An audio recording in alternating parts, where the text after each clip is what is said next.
Over 150 million Americans drink coffee every day. Most of them throw the grounds in the trash. The ones who garden have been told for years to scatter those grounds directly on their beds for free fertilizer, better soil, and bigger harvests. Most of them tried it. Most of them saw nothing. Some of them watched plants stunt, seedlings fail, and worms disappear from treated beds. They concluded that coffee grounds do not work and went back to buying bags of fertilizer. They were wrong. The grounds work. The method was wrong. 4 specific techniques, each backed by peer-reviewed research and university extension trials, transform spent coffee grounds from a kitchen waste product that inhibits plant growth into one of the most effective soil amendments, earthworm attractants, and microbial inoculants available to any gardener for free. The garden products industry has no incentive to teach you the missing steps that make coffee grounds outperform the products they sell. The record opens at Oregon State University. Soil scientist Linda Brewer published field observations and extension guidance confirming that used coffee grounds improve soil structure, attract earthworms, and help control slugs when applied appropriately. The critical word in that sentence is appropriately. Fresh spent coffee grounds contain caffeine, chlorogenic acids, polyphenols, and tannins, compounds that are documented phytotoxins, meaning they actively inhibit plant growth and seed germination when applied raw. A 2020 study published in Science of the Total Environment tested the phytotoxicity and chelating capacity of fresh spent coffee grounds and confirmed that the inhibitory compounds, caffeine, polyphenols, and tannins, suppress seed germination and root development in direct soil applications. A 2025 review published in Agronomy through MDPI tracked the degradation timeline of these compounds and confirmed that direct composting eliminates caffeine after roughly 4 months, and that coffee grounds aged 14 months or longer promote plant growth, while grounds aged 7 months or less still show inhibitory effects. The knowledge was never missing. The step was missing. The difference between coffee grounds that harm plants and coffee grounds that transform soil is time, fermentation, and method. The garden center will not tell you this because the solution does not come in a bag. Here are the 4 coffee ground tricks that most gardeners get wrong and how to get them right. Trick 1. Aged coffee grounds. The underrated worm magnet. This is the trick that fixes the single most common coffee grounds mistake every gardener makes. The majority of gardening advice says to throw fresh grounds directly on the garden. The majority of gardeners who follow that advice see disappointing results. The missing step is aging, and the reason it matters is biological, not chemical. Earthworms do not eat coffee grounds. They eat the microbes that colonize decomposing coffee grounds. Fresh grounds are antimicrobial. The caffeine and polyphenols in freshly spent coffee actively suppress the bacterial and fungal populations that earthworms feed on. When you scatter fresh grounds on soil, you are applying a surface layer that repels the very organisms you are trying to attract. The grounds sit on the surface, form a water-repellent crust, and deliver nothing. Aging begins the transformation. When spent coffee grounds sit in a bucket, a bag, or a pile for 2 to 4 weeks, bacteria and fungi begin colonizing the decomposing surface. Earthworms detect that microbial activity through chemical gradients and migrate toward it. However, the full degradation of caffeine and polyphenols takes significantly longer. Research by Cruz and colleagues documented that composting eliminates caffeine after roughly 4 months. Horgan and colleagues confirmed that grounds aged 7 months or less can still inhibit plant growth, while grounds aged 14 months or longer actively promote it. For earthworm attraction, 2 to 4 weeks of aging initiates the microbial signal that draws worms. For safe direct contact with plant roots, 4 months or more of composting is the research-backed threshold. The method is simple. Collect spent coffee grounds in an open container, a bucket, a paper bag, or a shallow tray. Leave them uncovered or loosely covered in a shaded outdoor location. Stir or turn them once a week to prevent mold from forming a solid crust. After 2 to 4 weeks, the grounds will smell earthy rather than sharp, and visible fungal threads may appear on the surface. This is the signal that microbial colonization has begun. Apply the aged grounds as a thin top dressing, no more than a 1/4-inch layer, under mulch and away from direct root contact with seedlings or young transplants. For use near sensitive plants, age the grounds for 4 months or longer before applying. The microbial populations coating the aged grounds send volatile chemical signals into the surrounding soil. Earthworms detect those signals and migrate toward the treated zone. Within 2 to 3 weeks of application, earthworm casting density in treated beds increases measurably compared to untreated beds. The Oregon State University guidance from Linda Brewer confirmed that coffee grounds attract earthworms when used appropriately. The aging step is what makes the application appropriate. Skip it, and you are applying a phytotoxin. Include it, and you are applying a biological worm attractant that costs nothing. Trick 2. Fermented coffee grounds. The science-backed game changer. This is the trick with the strongest peer-reviewed evidence in the entire coffee and gardening category. Fermentation transforms spent coffee grounds from a passive soil amendment into an active biological input that delivers measurable plant growth effects documented under controlled experimental conditions. A 2025 study published in PLOS1 tested fermented spent coffee grounds on the medicinal plant Glaucoma longituba under controlled greenhouse conditions. The study documented concentration-dependent effects. At 10% incorporation, fermented spent coffee grounds promoted plant growth. At 20%, the fermented grounds increased flavonoid content, chlorogenic acid levels, and soluble protein concentrations in plant tissue.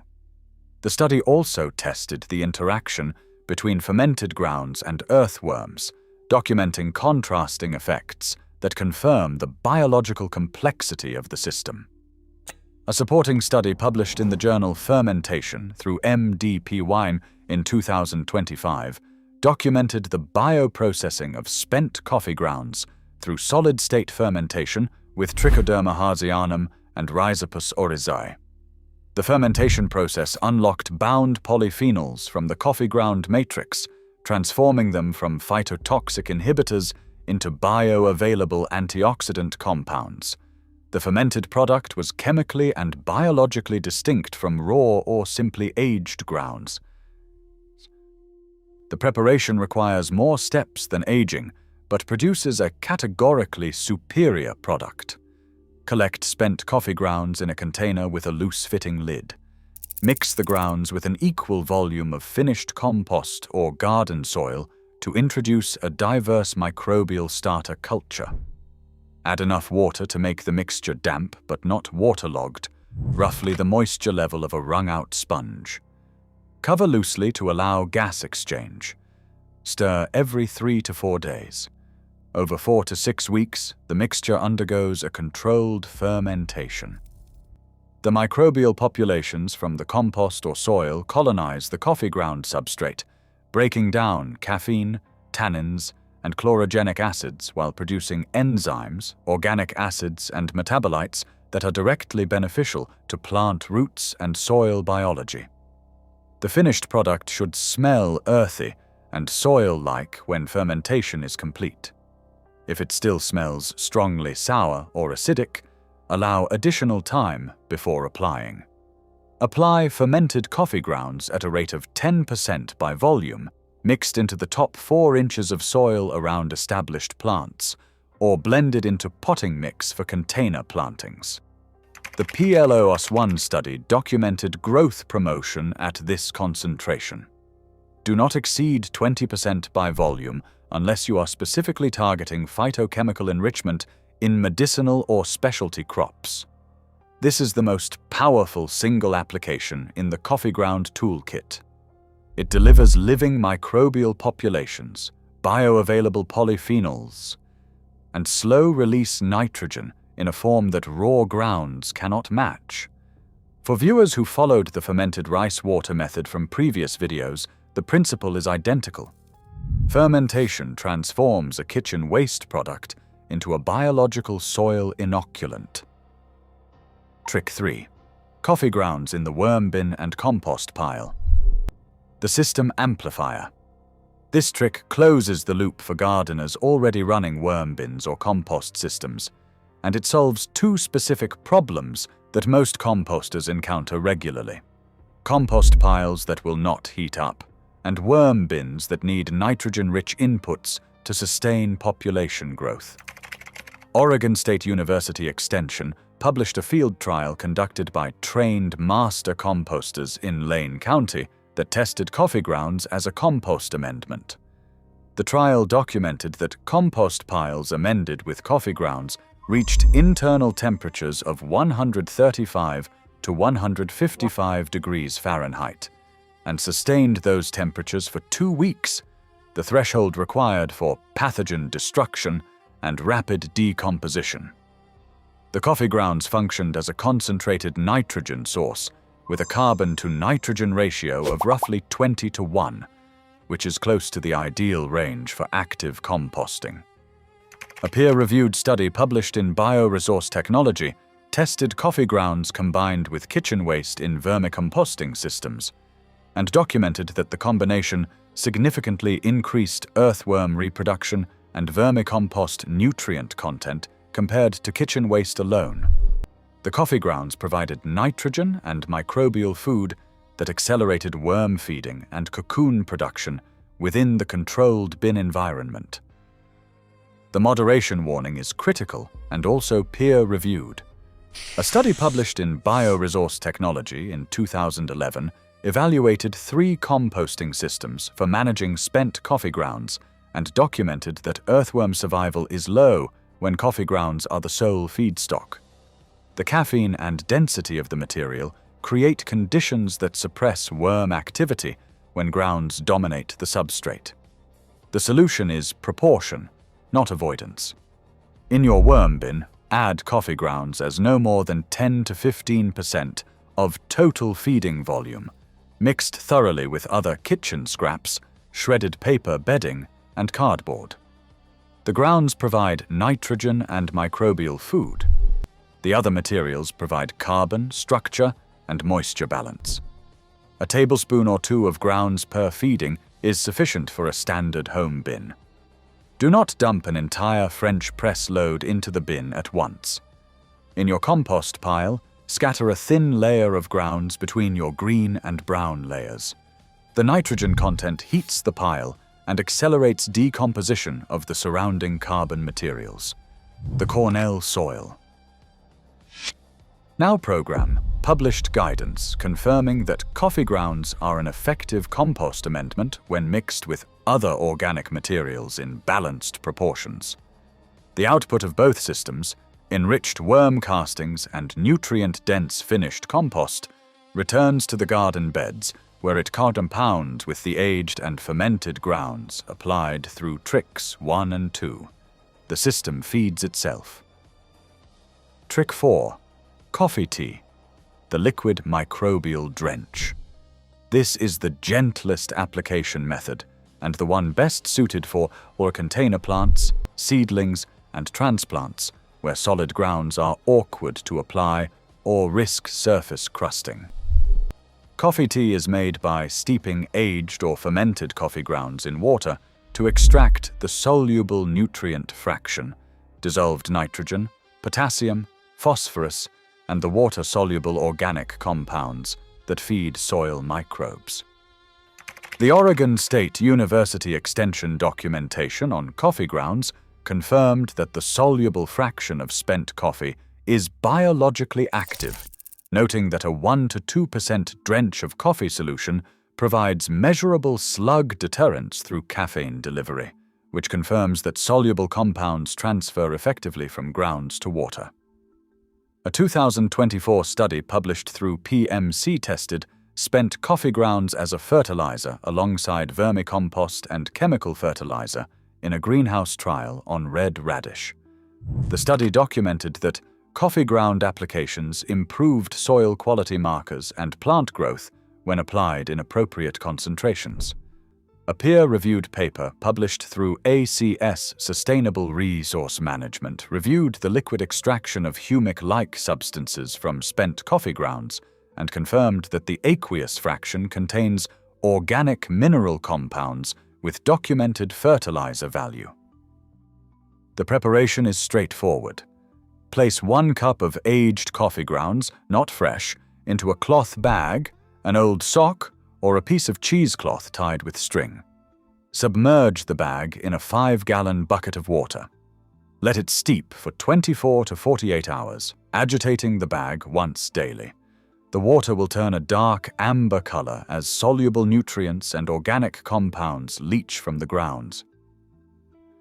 Remove the bag and return the spent grounds to your compost pile. Dilute the finished tea 1 to 5 with fresh water. Apply 1 to 2 cups of the diluted solution per container, plant, or seedling directly to the soil once per week. For garden beds, apply as a soil drench at the base of transplants during their first 4 weeks of establishment. Coffee tea is the mildest application in this toolkit. It delivers a fraction of the nutrient load that aged or fermented grounds provide. But for container gardeners who cannot apply solid amendments, and for seedling care where concentrated inputs risk burn, the liquid format is the safest and most practical delivery method available. But it survived. The knowledge of how to use coffee grounds correctly never disappeared. While the garden products industry was packaging nitrogen in bags and liquid feeds in bottles, university researchers and extension scientists published the data that explains exactly why coffee grounds fail when applied raw, and exactly how to transform them into one of the most effective free amendments available. Oregon State University published the slug control and soil improvement data. The science of the total environment documented the phytotoxicity mechanism. The agronomy review tracked the degradation timeline.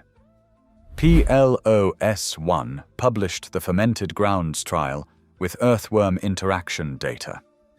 Bioresource Technology published both the vermicomposting success and the earthworm survival warning. Cornell published the composting guidance. Every piece of the system is documented, peer-reviewed, and publicly available. Traditional gardeners who composted their grounds before applying them never encountered the phytotoxicity problem, because the composting process eliminated the inhibitory compounds automatically. The mistake was modern. The advice to apply fresh grounds directly skipped the step that traditional practice included by default. The internet shortened the method and broke the result. Today, that knowledge is being restored, not because the industry corrected it, because gardeners who tried fresh grounds saw nothing and gave up.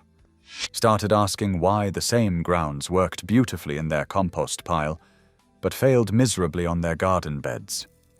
The answer was always the same: time, fermentation, method. The grounds were never the problem. The missing step was. The silence around correct coffee ground use is breaking. You can grow what they told you to throw away. Start with what you have.